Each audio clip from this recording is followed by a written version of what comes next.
I am a poet, a child of Oakland. I know my people's pride. I carry it every day. My darkness is my beauty.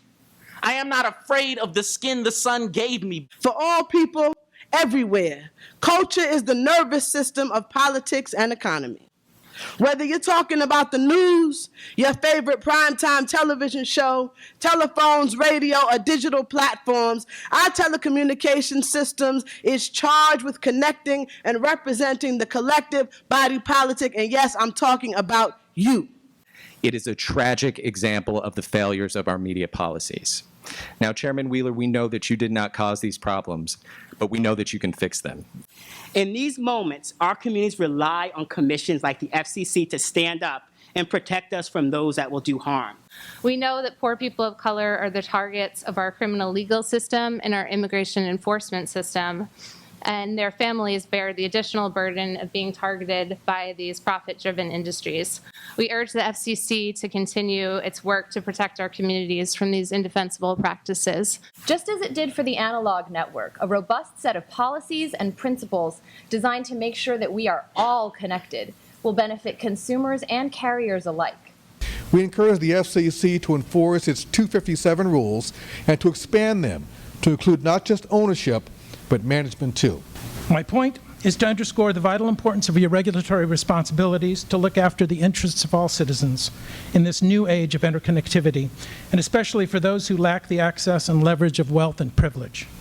So today, in the context of interconnectivity, I say broadband is not a luxury, it's a necessity. My son was moved to another state prison 14 hours away from our home. Our phone conversations mean everything to us. To date, we've paid $3,900 towards Global Tel Link surcharges and long-distance charges in order to remain in contact with our son.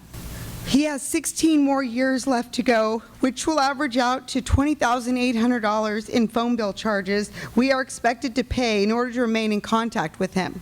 Now that companies are changing the technology they use to deliver services, federal regulations are vital.